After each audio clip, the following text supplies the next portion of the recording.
안녕하세요. 백목사의 크리스천 독서교실. 이번 시간은 신정론 논쟁이라는 책을 소개합니다. 기독교 신앙과 악의 문제에 관한 5가지 관점이다. 이 5분의 신학자들이 쓰신 책이에요.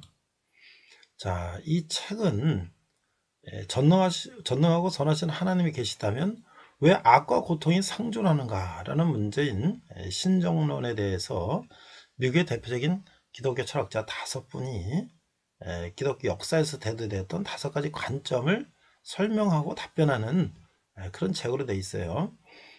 저자는 이제 필립 캐리, 이스턴 대학 태블턴 아너스 칼리지 철학 교수님 계시고, 두 번째 윌리엄 레인 크레이 탈봇 신학교 철학 교수시고, 또 세 번째는 윌리엄 해스커 헌팅턴 컬리지 명예 철학 교수님, 네 번째 저자는 토마스 제이 오워드 노스웨스트 나사렛 대학교의 신학 및 철학 교수님, 다섯 번째 저자는 스티브 위키스트라 캘빈 칼리지 철학 교수님, 이렇게 5분이 공동 저자를 했어요. 번역은 이제 서울대학교 나오시고 백석신대원 나오시고 KBS 기자로 활동하시다가 번역하고 이제 목사로 섬기시는 이용정 목사님이 번역을 하셨습니다.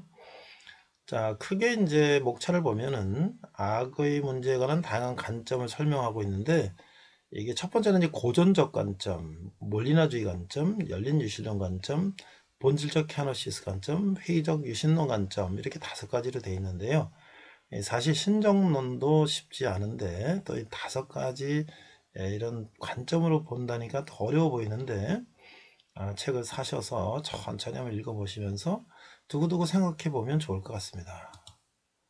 자, 이 추천사도 여러 교수님들이, 신학 교수님들이 쓰셨는데요. 김균진 연세대학교 연합신학대학원 명예교수님도 쓰셨고, 김정영 장로의 신학대학교 조직신학 교수님도 쓰셨고, 유태하 백석대학교 신학대학원 조직신학 교수님, 유해무 고려신학대학원 은퇴 교수님, 이호갑 KC대학교 조직신학 교수님, 그리스도 신학대학이죠. 과거 이름은 이용주 성실대학교 기독교학과 교수님, 한상화 아시아연합신학대학원 조직신학 교수님. 자, 이 신정론에 대한 이야기는 사실 하나님에 대한 변화를 의미하는 고대 그리스 단어에서 나왔다. 그래서 데어더시 신정론이라고 하는데, 한 가지 접근 방법은 하나님의 악으로 보이는 것을 허용하거나 막지 않는 데는 어떤 타당한 이유나 일련의 이유들이 있음을 보여주는 설명을 제시하라고 한다. 또 일반적으로 변호, 디펜스라고 일컬어지는 두 번째 접근법은 하나님의 악을 허용하거나 막지 않는 데 대한 어떤 실제적인 이유나 일련의 이유들을 제시하지 않는다. 이거는 변호는 악의 문제에 대한 해법을 제안하거나 어떤 특정한 악이나 일련의 악들에 대한 정당화를 제시하지 않으므로 신정론보다 부담을 더 진다. 이렇게 이야기하고 있어요. 자, 그래서 이제 한 5가지를 이제 책 속에서 설명하고 있는 거를 한 3가지 정도만 간단하게 살펴보면, 이 고전적 관점에서 제시하는 악의 문제에 대한 기본적인 대답은 하나님이 허용하지 않으면 어떤 악도 발생하지 않으며 하나님께나 각각의 악을 허용하는 타당한 이유, 하나님이 악을 사용해서 더 큰 유익을 가져오기 위함이다 라는 거예요. 기독교의 소망은 우리를 종말론, 즉 결말이 있는 이야기 안에 위치시키는데, 그 이야기는 다수의 좋은 이야기, 행복한 결말처럼 이야기 중간에 나오는 고통과 악을 일리가 있도록 만들어주는 더 큰 유익을 드러낸다. 이런 관점이죠. 두 번째는 이제 몰리나주의라는 게 있는데, 몰리나주의는 악의 문제에 어떤 관련이 있는가, 그래서 어떤 형태의 문제를 논의하느냐에 달려있다. 이 현대 종교 철학자들은 악에서 지적인 문제와 감정적인 문제를 구별하는 것이 유익함을 발견했다. 이렇게 설명하고 있어요. 그래서 이제 몰리나주의가 악의 감정적인 문제로 고통당하는 사람들에게 감정적인 위로가 될 수 있다. 이렇게 설명하고 있습니다. 그 다음에 이제 이 신정론에는 이제 1년에 4가지 명제로 요약될 수 있다. 이렇게 설명하고 있는데요. 첫 번째, 실제 우주는 지적인 몇몇 피조물뿐만 아니라 지각 있는 피조물도 포함하고 있는 복잡하고 다단계적인 자연세상이다. 두 번째로, 그렇게 구성된 우주는 물리적인 우주의 질서, 아름다움이 있어서 그리고 수많은 생명체의 발전과 번성에 있어서 많은 유익이 가능해지게 된다. 세 번째는 우리가 전능한 하나님에 의해 창조될 수 있는 어떤 대안적인 자연질서가 선에 대한 잠재력에 있어서나 선과 악의 균형에 있어서 현재 우주를 능가할 것이라고 가정할 타당한 이유는 없다. 네 번째, 처음 세 가지 요점 때문에 하나님이 이 우주를 창조한 것은 좋은 일이다. 너무 이제 쉬운 말을 학자들은 어렵게 설명하고 있죠. 자, 여기 또 보면 자유의지 신정론이다. 여기는 5가지 명제로 구성된다고 설명하고 있는데요. 첫 번째, 세상은 공동체 안에서 살아가는 지적이고 자유로운 사람들을 포함하고 있는데 그들은 그 안에서 서로에게 그리고 서로를 위해 책임을 진다. 두 번째, 그렇게 구성된 인간 세상은 인간들의 잠재력 실현 및 성취와 인간 문화의 발전에 있어서 선을 위한 큰 잠재력을 제공한다. 세 번째, 우리가 알고 있는 한 이런 일반적인 특징들을 공유하지 않는 어떤 대안적인 세상도 실제의 세상이 제공하는 것과 비교할 만한 선에 대한 잠재력을 제공할 수가 없다. 네 번째, 피조물에 의한 자유의 오용을 막고 이러한 오용을 통해 가해진 피해를 바로잡기 위해 하나님이 일상적으로 빈번하게 개입하면 창조계획에서 의도된 인간의 삶과 공동체의 구조를 훼손할 것이다. 그렇죠. 하나님께서 일일이 다 전체 그림을 그려놓으시고 그 안에서 인간에게 선택할 수 있는 자유를 주셨다. 다섯 번째, 처음 4가지 요점 때문에 하나님 위에서 묘사한 바와 같은 인간 사회를 포함하는 우주를 창조한 것은 좋은 일이다. 자, 이제 출판사에서는 이렇게 또 서평을 해놨어요. 기독교 하나님은 자유로우시고 전능하신데 하나님은 왜 이런 악과 고통을 허용하시는가? 혹시 하나님 무능하시거나 자유롭지 않은 것은 아닌가? 더 나아가 과연 신이 존재하긴 하는 것인가? 악과 고통의 문제에 대한 직면하여 우리는 누구나 한 번쯤 이런 질문에 맞닥뜨리는데 신학에서 이 문제를 다루는 분야가 바로 신정론이다. 그래서 데어더시라는 이제 신정론을 우리는 이렇게 신앙생활을 하면서 때로 우리는 이제 왜 악인은 잘 되는데 왜 선한 사람이 이렇게 고난을 받을까라는 거에 대한 질문하죠. 왜냐하면 예수 믿고 구원받으면 모든 것이 다 잘 된다고 그랬는데 왜는 고난이 올까? 자, 악의 문제에 대한 답변하기 위해서는 먼저 악에 대해 정의해야 되는데 이 책에서는 악을 도덕적인 악과 자연적인 악은 두 유형으로 나눴다. 이제 그렇게 설명했고요. 그 다음에 이제 그 앞에서 말씀했지만은 아우구스티누스의 관점, 고전적부터 몰리나주의라는 관점, 이것이 이제 16세기 스콜라 철학에서 선도적인 인물인 몰리나의 이론을 따른 이제 가톨릭 예수의 신학자. 그 다음에 이제 열린 유신론 관점, 이런 또 그 다음에 이제 네 번째는 본질적인 캐너시스 관점, 마지막으로 회의적 유신론 관점.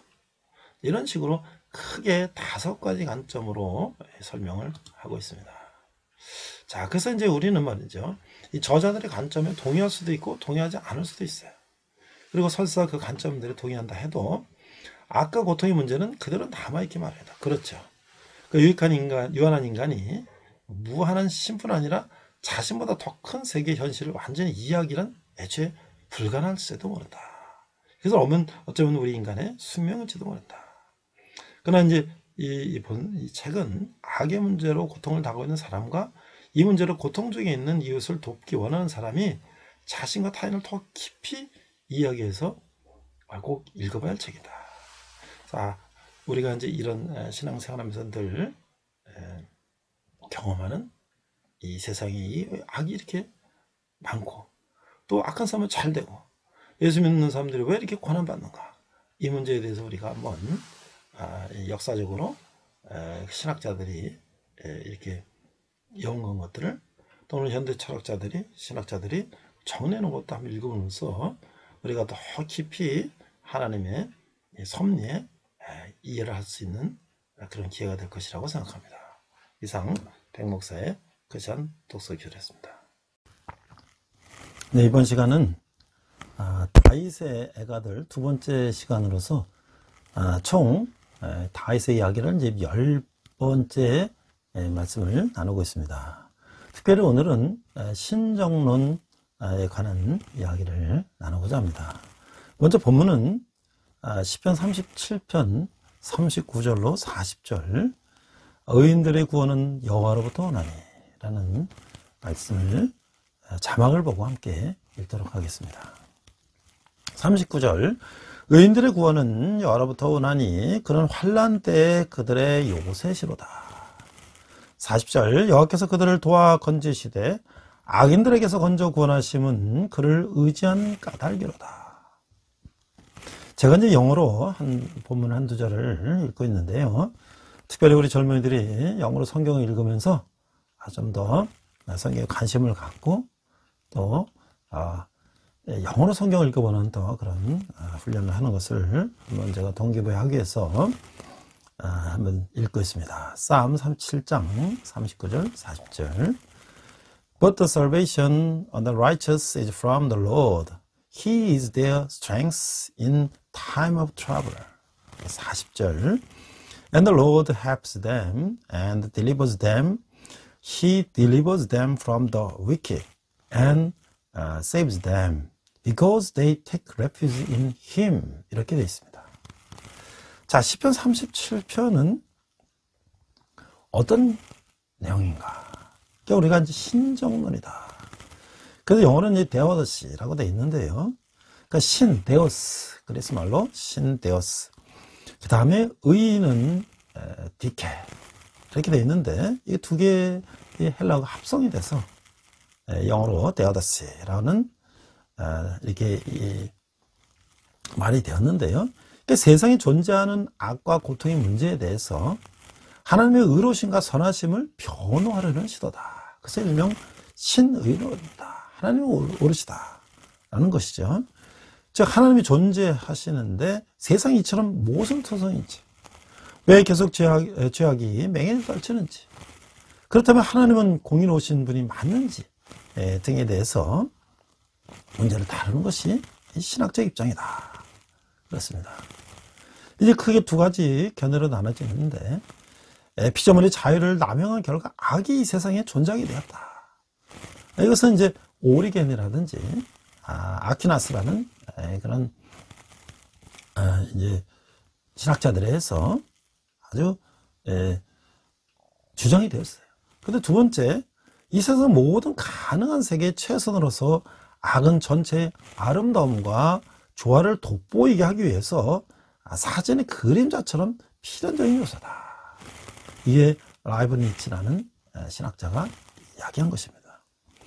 자, 이에 대해서 성경적 사상은 첫 번째, 하나님은 결코 죽음이나 고통받는 존재로 인간을 창조하지 않으셨고 또 적극적으로 악을 조성하는 분이 아니라고 하는 것이죠. 고통은 오직 인간의 범죄의 결과일 뿐이라고 하는 것이죠. 또 죄악은 하나님의 뜻을 거스르는 것이라고 하는 것이죠. 따라서 인간은 아무 상관없는 자신이 억울하게 고통당한다고 항변할 수 없다고 하는 거예요. 두 번째로, 하나님은 고난과 악조차도 자신의 섭리의 방편으로 삼으시고 성도에게 궁극적으로 선이 되게 하신다. 그래서 우리가 로마서 8장 28절 합력하여 선을 이룬다 라는 말씀을 우리가 알고 있죠. 세 번째로, 하나님은 여러 가지 이유로 모든 인생에게 회개할 기회를 주시며 또 고통을 통해서 더욱 온전하게 만드시기 위해서 자신의 영광을 위해서 심판을 유보하신다는 거예요. 그러나 세상 끝날 선과 악을 구별하시며 주놈이 심판하실 것이다. 즉 고난과 악의 존재는 영원하지 않다고 하는 것이에요. 요한계시록 21장 4절 말씀을 우리가 기억해야 될 거예요. 따라서 성도는 이해할 수 없는 고난과 악에 거친 물결 중에서 절망하거나 회의하기보다는 그 모든 것에 궁극적으로 선을 이루시는 하나님을 끝까지 신앙하는 자세가 필요하다라고 하는 것이죠. 자, 다윗은 3000년 전에 시편 37편을 이렇게 노래 부르고 있어요. 37절 1절에서 8절은 악을 행하는 자들 때문에 불평하지 말며, 1절 악을 행하는 자들 때문에 불평하지 말며 불의를 행하는 자들을 시기하지 말지어다. 그들은 불과 같이 속히 배임을 당할 것이며 불은 채소같이 쇠잔할 것이미로다. 3절 여호와를 의뢰하고 선을 행하라. 땅에 머무는 동안 그의 성실을 먹을거리로 삼을지어다. 또 여호와를 기뻐하라. 그가 내 마음의 소원을 되게 이루어 주시리로다. 5절 내 길을 여호와께 맡기라. 그를 의지하면 그가 이루시고 내 의를 빛같이 나타내시며 내 공의를 정오의 빛같이 하시리로다. 7절 여호와 앞에 잠잠하고 참고 기다리라. 자기 길이 형통하며 악한 꾀를 이루는 자 때문에 불평하지 말지어다. 분을 그치고 노를 버리며 불평하지 말라. 오히려 악을 만들 뿐이다. 라고 노래하고 있어요. 이제 9절에서 21절에 보니까 진실로 악을 행하는 자들은 끊어질 것이다.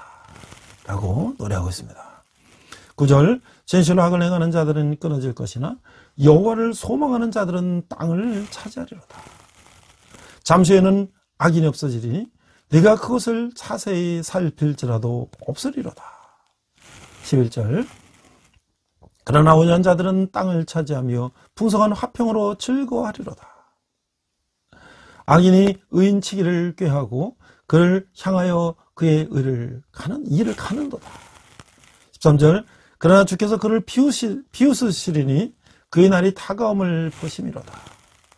악인이 칼을 빼고 활을 당겨 가난하고 공핍한 자를 엎드러뜨리며 행위가 정직한 자를 죽이고자 하나. 15절 그들의 칼은 오히려 그의 양심을 찌르고 그들의 활은 부러지리로다. 의인의 적은 소유가 악인의 풍부함보다 낫도다. 17절 악인의 팔은 부러지나 의인은 여호와께서 붙드시는도다. 여호와께서 온전한 자의 날을 아시나니 그들의 기업은 영원하리로다. 19절 그들은 환난 때에 부끄러움을 당하지 아니하며 기근의 날에도 풍족할 것이나 악인들은 멸망하고 여호와의 원수들은 어린 양의 기름같이 타서 연기가 되어 없어리로다. 악인은 꾸고 갚지 아니하니 의인은 은혜를 베풀고 주는도다. 이렇게 노래하고 있어요. 자, 37장 22절에서 26절을 보니까 주의 복을 받은 자들은 땅을 차지하고 이렇게 말씀하고 계세요. 22절 주의 복을 받은 자들은 땅을 차지하고 주의 저주를 받은 자들은 끊어지리로다.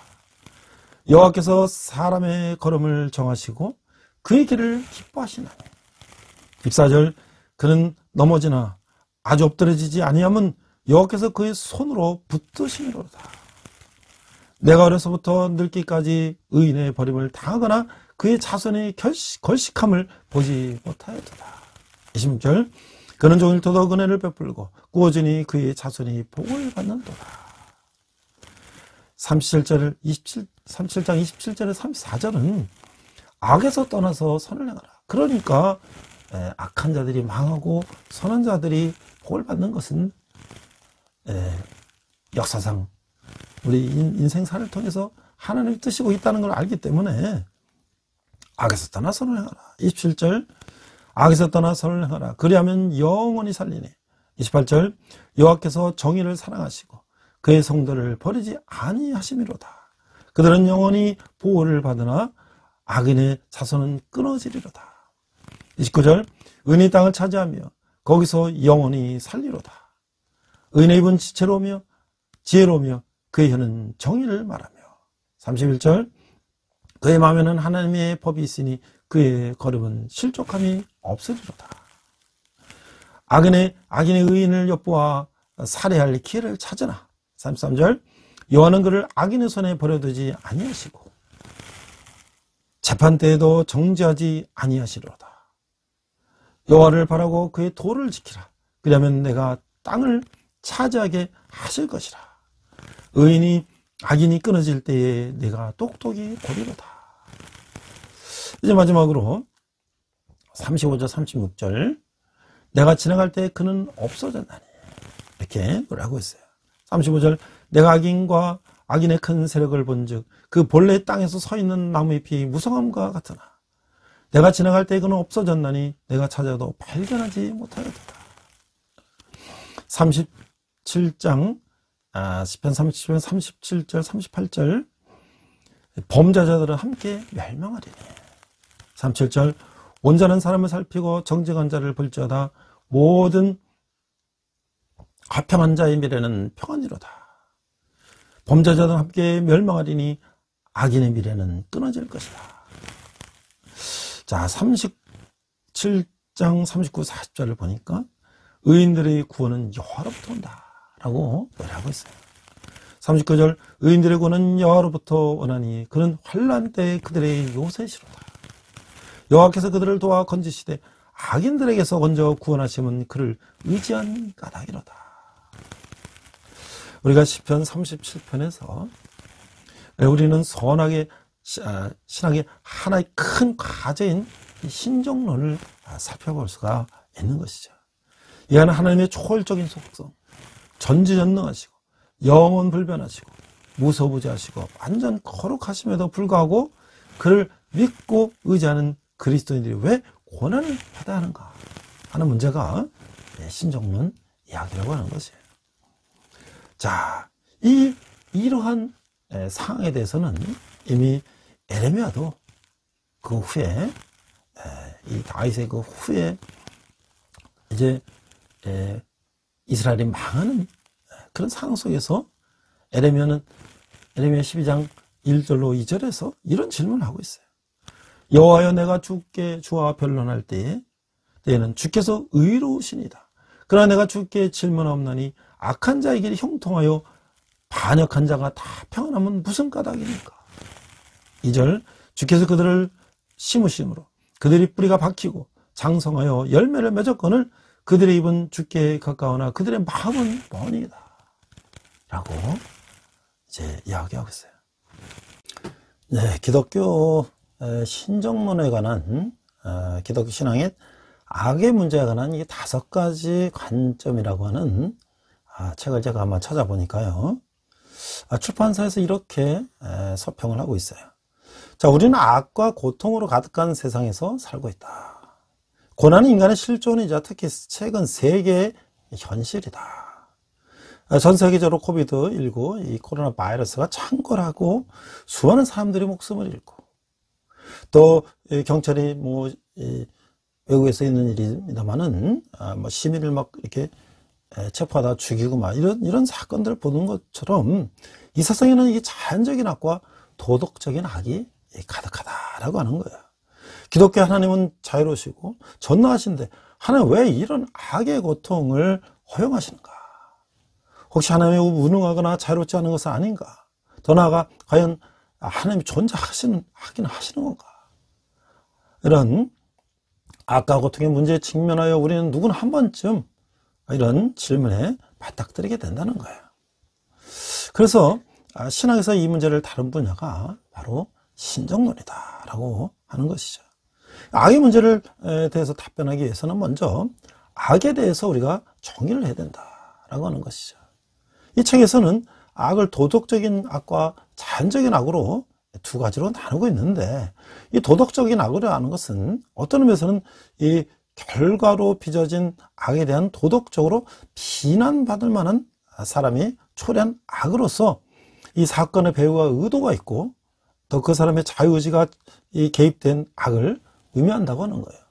이 도덕적인 악은 우리가 범죄에서 많이 볼 수 있듯이 아동학대라든지 인종학살이라든지 고문, 테러 행위라든지 절도, 또 부정적 탐욕, 폭식 이런 것들이 포함된다고 할 수가 있죠.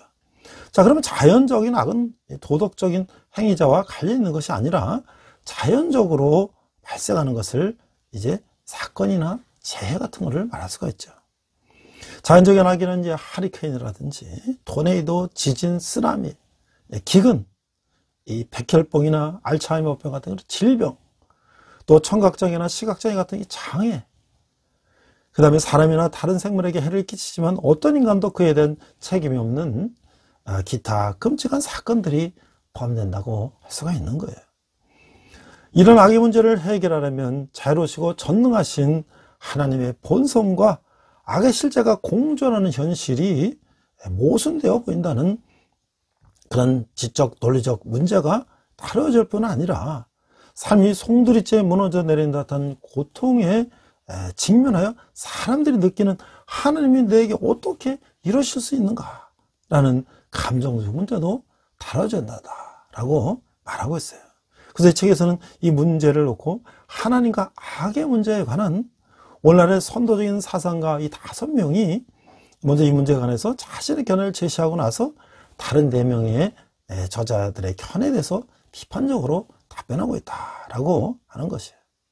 그래서 그 5가지가 뭐냐고 보니까 첫째, 이 아우구스티누스에게까지 거슬러 가는 이 고전적 관점에서의 이 악이 발생하는 이유는 하나님 일을 허용하시기 때문이며 하나님은 그로부터 더 큰 유익을 끌어내기 때문에 악을 허용한다라고 고전주의적인 이런 접근 방법은 이렇게 설명하고 있어요.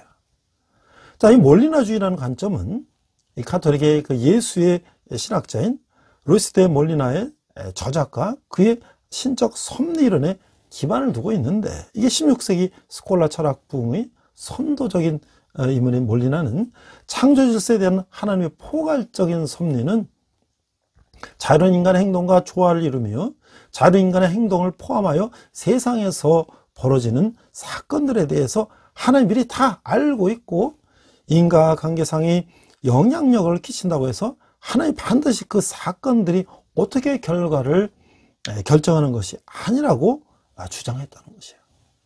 이에 따르는 함으로써 하나님이 이를 의도하거나 악이 일어나도록 결정하지 않았기 때문에 하나님은 악의 문제의 책임이 없다고 하는 그런 주장을 했던 것이죠. 이 세 번째 또 열린 유신론 관점에서 보면 전지하고 무한히 자유로운 하나님이 택하신 일반 정책의 결과로 자연적인 악이나 도덕적인 악이 발생되는데, 이 세상은 선하시고 현명하신 창조자가 자신이 택하신 일반 정책의 결과로 이러한 악이 발생된 것을 아셨다 할지라도 이 세상을 그렇게 창조하신 것은 충분히 그럴 만한 가치가 있었다고 주장하고 있는 것이에요. 좀 어렵지만은 우리가 어떤 이런 철학자나 신학자들이 이 부분을 고민하고 연구한 것들을 우리가 한번 또 참고를 해보는 것도 우리의 이 문제를 생각하는데 또 하나의 도움이 된다고 생각이 될 거예요. 네 번째는 본질적인 케노시스 관점은 공감적, 교훈적, 치유적, 전략적, 주권적 차원이라는 5가지 차원을 포함한다고 말하고 있어요. 이 관점의 주권적 차원에 따르면 하나님의 악을 일방적으로 방지하기 위해서는 하나님의 자신의 자유롭고 자기생적이고 남에게 권한을 부여하고 필연적으로 지배하지 않는 본성을 부인해만 했을 것이다. 그런 본성을 지닌 하나님이라면 타자의 자유와 존재를 뒤엎지 않을 것이고 자신이 창조한 자연세계의 자유와 규칙성도 번복하지 않을 것이다. 다시 말해서 타자를 지배하지 않는 하나님의 사랑 때문에 하나님은 진정한 악을 일방적으로 방지할 수 없다는 또 이런 주장도 하고 있어요. 마지막으로 회의론적인 유신론에서는 유신론이 하나님이 정말로 존재한다 하더라도 대다수 이 회의적인 유신론은 이 점을 긍정하고 있어요. 우리는 세상에서 하나님의 목적이나 행동에 대해서 많은 것을 이해할 것으로 기대하지 말아야 한다는 거예요. 이 점이 사실이라면 유신론에 반하는 강력한 증거처럼 보이는 것이 사실은 강력하지 않다고 주장하고 있어요. 이렇듯 5명의 이 저자들은 자신에 속한 전통의 관점에서 하나님과 악과 고난의 관계를 면밀히 탐구해서 그런 치열한 논쟁을 벌이고 있어요. 자, 우리는 이 저자들의 관점에 동의할 수도 있고 또 동의하지 않을 수도 있어요. 그러나 설사 그 관점에 동의한다 해도 악과 고통의 문제는 그대로 남아있기 마련이라고 하는 거예요. 그러다 보니 이 관점들을 모두 악의 문제에 대해서 속 시원한 해법을 제시하지 못하고 부분적인 해답만 제시하는 거로 느껴지기 쉽다고 하는 거예요. 연하 인간이 무한한 신뿐 아니라 자신보다 더 큰 세계의 현실을 완전히 이야기하는 애초에 불가능한 것이다. 이건 어쩌면 우리 인간의 숙명적인지도 모른다고 하는 것이죠. 그러나 설사 완벽한 해법은 찾지 못할지라도 우리는 욥처럼 희망을 포기하지 않고 하나님께 왜 이런 일이 일어나는지 설명해 달라고 요청할 수가 있다고 하는 거예요. 비록 지금은 청동거울에 비친 사물처럼 희망이 보일지 모르지만 그 모든 것이 완성될 그날에는 얼굴을 마주한 채 보듯이 선명하게 볼 수 있다는 희망을 품고서 말이죠. 그래서 이 책에서는 악의 문제로 고통당하고 있는 사람과 이 문제로 고통 중에 있는 이웃을 돕기 원하는 사람들이 자신과 타인을 더 깊이 이야기하여 꼭 이거야 할 책이라고 주장하고 있어요. 또한 지금 당장 그런 큰 고통 중에 있지 않은 사람이라도 그런 문제에 직면할 때 조금이라도 더 잘 대처할 수 있도록 준비해야 된다는 그 예방접종 차원에서라도 읽으면 좋겠다, 이런 얘기를 하고 있어요. 우리가 한번 이 문제도 한번 시간을 가지고 한번 공부해 보면 좋을 것 같아요. 자, 이제 다윗의 시편 37편을 보면 이 시의 그 가장 37편에 두드러진 주제는 이 49편 13편의 경우처럼 무엇 때문에 하나님이 악인의 세속적인 성공을 허락하시는가에 집약되고 있어요. 이같이 신비한 뜻을 명상하며 을품으로서 이 시는 잠언의 욥기와 잠언과 욥기와 비슷한 점이 많아서 지혜의 시라고까지 일컬어지고 있어요. 다윗은 되풀이해서 온유한 자가 땅을 차지한다고 강조함으로써 악인의 성공은 일시적이며 그들의 멸망이 필연적인 면을 드러내고 있는 거예요. 조용히 참고 기도하름으로써 악을 극복하고 아까 무리 불의에 대하여 시기하고 분노하며 대항하지 말라고 하고 있어요. 따라서 시편은 예수님이 가르치신 이 세 번째 복, 마태복음 5장 5절에 5년 전은 복이 있나니 그들이 땅을 기업으로 받을 것이며 에 대한 가장 아름다운 해석이라고 할 수가 있는 거예요. 자, 우리가 앞에서 읽었던 시편 37편을 탈락탈락마다 우리가 한번 뜻을 한번 생각해 보면 좋을 것 같아요. 자, 1절, 이 8절은 악을 행하는 자 때문에 불평하지 말려. 1절, 악을 행하는 자를 때문에 불평하지 말며 불의를 행하는 자들을 시기하지 말지어다. 그들은 풀같이 속히 폐임을 당할 것이며 불은 채소같이 세잔할 것이미로다. 3절, 여호와를 의뢰하고 선을 행하라. 땅에 머무는 동안 그의 성실을 먹을 거리로 삼을지어다. 또 여호와를 기뻐하라. 그가 네 마음의 소원을 내게 이루어 주시리로다. 5절, 내 길을 여호와께 맡기라. 그를 의지하면 그가 이루시고 내 의를 빛같이 나타내시며 내 공의를 정오의 빛같이 하시리로다. 7절, 여호와 앞에 잠잠하고 참고 기다리라. 자기 길이 형통하며 악한 꾀를 이루는 자 때문에 불평하지 말지어다. 분을 그치고 노를 버리며 불평하지 말라. 오히려 악을 만들 뿐이라. 자, 이 악인을 불평하거나 시기하지 말라는 이 소극적인 권면으로부터 시작해서 주의 충만한 인자하심을 의지하고 기뻐하며 참잠하고 참으며 기다리라는 적극적인 권면을 통해서 믿음의 바른 길을 밝히고 악인은 풀같이 곧 시들어버리니 의인의 길은 형통하다는 것을 이제 노래하고 있어요. 자, 우리 30편 9절 20절에 보니까 진실로 악을 행하는 자들은 끊어질 것이다. 9절, 진실로 악을 행하는 자들은 끊어질 것이나 여호와를 소망하는 자들은 땅을 차지하리로다. 잠시 후에는 의인이 없어지리니 내가 그곳에 자세히 살필지라도 없으리로다. 11절, 그러나 온유한 자들은 땅을 차지하며 풍성한 화평으로 즐거리로다. 악인이 의인 치기를 꾀하고 그를 향하여 그의 일을 가는도다. 3절, 그러나 주께서 그를 비웃으시리니 그의 날이 다가옴을 보심이로다. 악인이 칼을 빼고 활을 당겨 가난하고 궁핍한 자를 엎드러뜨리며 행위가 정직한 자를 죽이고자 하나 그들의 길은 오히려 그들의 양심을 찌르고 그들의 활은 부러지리로다. 16절, 의인의 적은 소유가 악인의 풍마보다 낫도다. 악인의 팔은 부러지나 의인은 여호와께 붙드시는도다. 16절, 18절, 여호와께서 온전한 자의 날을 아시나니 그들의 기업은 영원하리로다. 그들은 환난 때에 부끄러움을 당하지 아니하며 기근의 날에도 풍족할 것이나 20절, 악인들은 멸망하고 여호와의 원수들은 어떤 양의 기름같이 타서 연기가 되어 없어지리로다. 악인은 꾸고 갚지 아니하나 의인은 은혜를 베풀고 주는도다.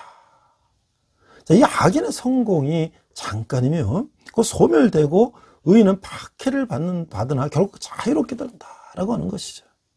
제 아무리 진리의 대적들이 흥황하더라도 곧 멸망당하며 의인의 고난은 비록 심각하더라도 결국 영원한 땅을 차지하게 될 것이다 라고 노래하고 있어요. 여기서 인간이 쌓는 마당은 자기 마음이라고 하는 거예요. 마음으로 또 의인의 길과 악인의 길이 엇갈린다고 하는 것이에요. 악인은 의인을 치려고 이를 갈고 칼과 활을 쏘지만 그 칼은 자기 마음을 찌르고 활은 부러진다고 하는 거예요. 그러므로 의인의 가난이 악인의 풍족함보다 넉넉하다고 하는 거예요.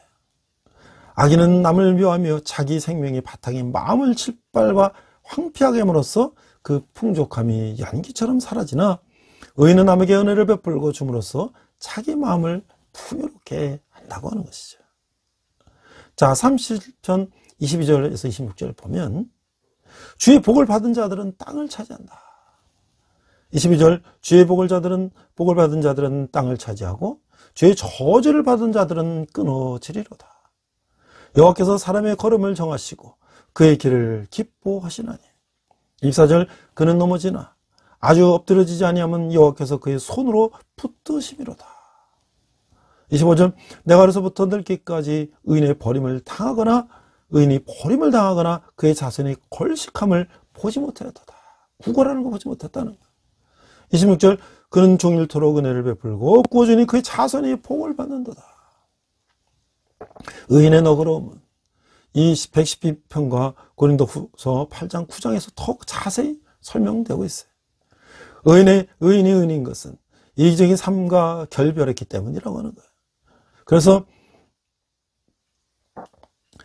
의인이 저의 분깃을 받은 세상 사람을 불화하거나 시기하면 그것이 이기적인 상태에 떨어져서 의인일 수가 없다고 하는 것이에요. 이웃에게 은혜를 베풀고 주는 의인의 너그러움은 그것이 곧 복을 누리는 삶의 바탕을 이루는데 그것은 주께서 그 사람의 걸음을 결정하시고 그 길을 기뻐하시기 때문이라고 하는 거예요. 시편 37편 27절에 34절 보니까 악에서 떠나서 선을 행하라.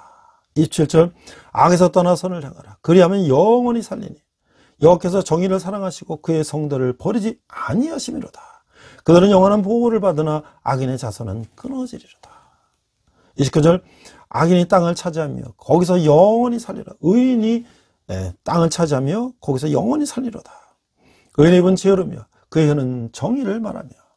31절 그의 마음에는 하나님의 법이 있으니 그의 걸음은 실족함이 없으리로다. 악인이 의인을 엿보아 살해할 기회를 찾으나 33절 여호와는 그의 악인의 손에 버려두지 아니하시고 재판 때에도 정죄하지 아니하시로다. 여호와를 바라고 그의 도를 지키라. 그리하면 내가 땅을 차지하게 하실 것이라. 악인이 끊어질 때에 내가 똑똑히 버리로다. 이렇게 말하고 있어요. 이 정도를 걷고 선을 행하는 것이 불변의 원칙이라고 하는 것이에요. 이웃을 형제로 접대하고 하나님을 신실하게 섬기는 삶은 항상 하나님이 인정하시고 하나님의 그에 연합하여 구원을 이루시기 때문이라는 거예요.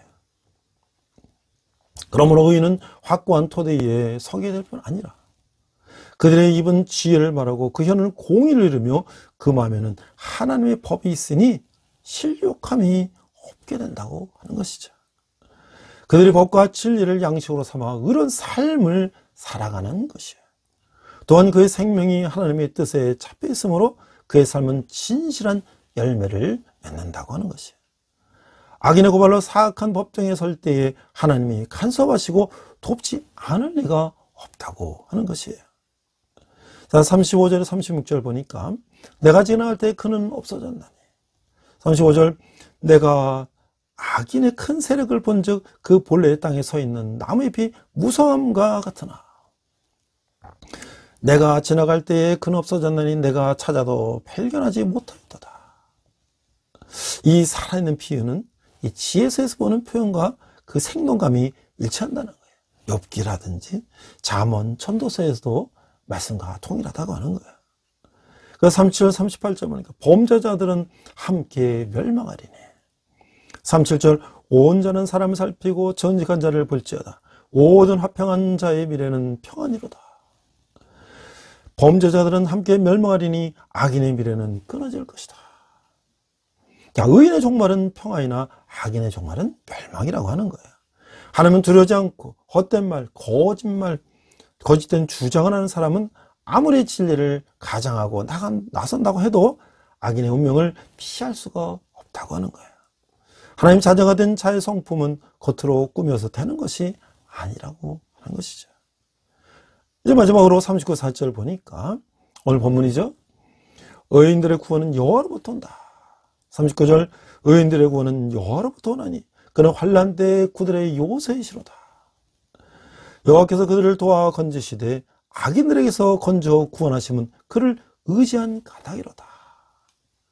이 구원은 하나님께 있고 하나님이 주시는 것이며 우리는 그것을 받는다고 하는 거예요. 즉 그것이 우리가 구하는 생명의 집이라고 하는 것이에요. 그가 도움을 주시고 우리는 그를 피한다고 하는 것이에요. 모든 거짓과 악행으로부터 의인을 구하시는 그 이치가 여기에 있다고 하는 거예요. 그거는 우리가 찾는다고 해서 아무 데서나 찾아지는 상품이 아니며 죄악은 우리가 피한다고 해서 피해지는 물건이 아니라고 하는 거예요. 우리는 오직 하나님께 의지하며 죄악을 피하고 주 안에서 구원을 찾는다고 하는 것이, 이것이 의인이 하나님께 의지하는 까닭이라고 하는 것이에요. 이제 정리를 해보면 그 신정론이라고 하는 것은 하나님의 사랑하심과 선하심과 올바름에도 불구하고 현세에서 그의 피조물인 우리가 악과 고통을 겪고 있다는 사실과 이제 조화시키려고 하고 있어요. 앞서 말했던 이 라이프니츠라고 하는 사람은 그에 져서 이 신정론 1710년의 저작인데, 그래서 악이 존재함에도 불구하고 신은 하나님은 올바르다고 변호했던 것이에요. 그 라이프니츠에 의하면 하나님은 논리적으로 가능한 일을 할 수 있다는 의미에서만 전능하다고 이렇게 말하고 있어요. 어떤 요소는 따로따로는 가능한 것이지만 상호 양립할 수 없는 경우가 있는데, 하나님은 이런 제한적인 상황에서 세계를 창조했기 때문에 이 창조된 세계는 최선의 가능한 세계라고 하는 것이에요. 그래서 이 신정론은 대부분 악이라는 이 실학 문제를 해결하는 것에 그 목표를 두고 있다고 하는 거예요. 그 전통적인 유신론을 비판하고 나온 이 저항적 무신론자들은 향해서 그리스도의 신학은 십자가를 가리킵니다. 오히려 하나님의 존재는 고난 가운데 있고 고난은 하나님의 존재 자체 속에도 있다고 주장하면서 하나님은 사랑이시며 그의 사랑 가운데서 그리스도의 죽음으로 고통당하시는 분으로 등장했다고 하는 것이에요. 우리 함께 하시기를 약속해 주셨던 주님께서 인간의 가장 극심한 고통의 시간과 장소에도까지 동의하셨다는 그 사실은 하나님의 전능하심이 결코 무정한 절대적 능력이 아님을 보여주고 있다는 거예요. 하나님의 전능하심은 인간을 위하여 인간과 함께 하시기까지 낮아질 수 있다는 점에서 더 빛을 드러내고 있다고 하는 것이에요. 이 원인과 결과로 볼 때는 그리스도인의 고난은 하나님의 전능하신 속성에 비추어 보면 설명이 잘 되지가 않아요. 그러나 이 종말론적인 관점으로 설명하면 그 이해가 된다고 마틴 루터는 주장하고 있어요. 우리는 처음에 믿음이 없을 때 모든 것이 잘 되고 교회 나가고 모든 것이 다 이렇게 형통하는 것으로 생각하고 그런 신앙생활을 하다가 어제 믿음이 자라고 우리가 또 고난을 당하고 여러 가지 환난을 겪으면 하나님 왜 나에게 이런 고난을 주시는가를 우리는 원망할 때도 있어요. 그러나 끝내 하나님께서는 의인의 요새이시고 방패이시고 우리의 구원자 되신다는 것을 우리 믿고 그런 고난을 참고 욥과 같이 우리가 인내한다면 하나님은 끝내 우리를 축복해 주시는 하나님이라는 것을 우리는 잊지 말아야 할 것입니다. 우리 한번 기도하겠습니다. 하나님 아버지 은혜를 감사합니다. 다윗은 시편 37편에서 하나님의 악인을 멸하시고 의인을 구원하신다고 하셨습니다. 우리가 세상 가운데 살 때에 우리가 원하든 원하지 않든 우리에게 환난과 고통이 있을지라도 오늘 하나님을 신뢰하며 우리가 나아갈 때 끝내 우리는 하나님의 구원의 요새를 우리가 발견할 수 있다는 것을 믿고 힘차게 우리가 전진하는 저희들 되게 하여 주시옵소서. 감사드리며 예수님 이름으로 기도했습니다. 아멘.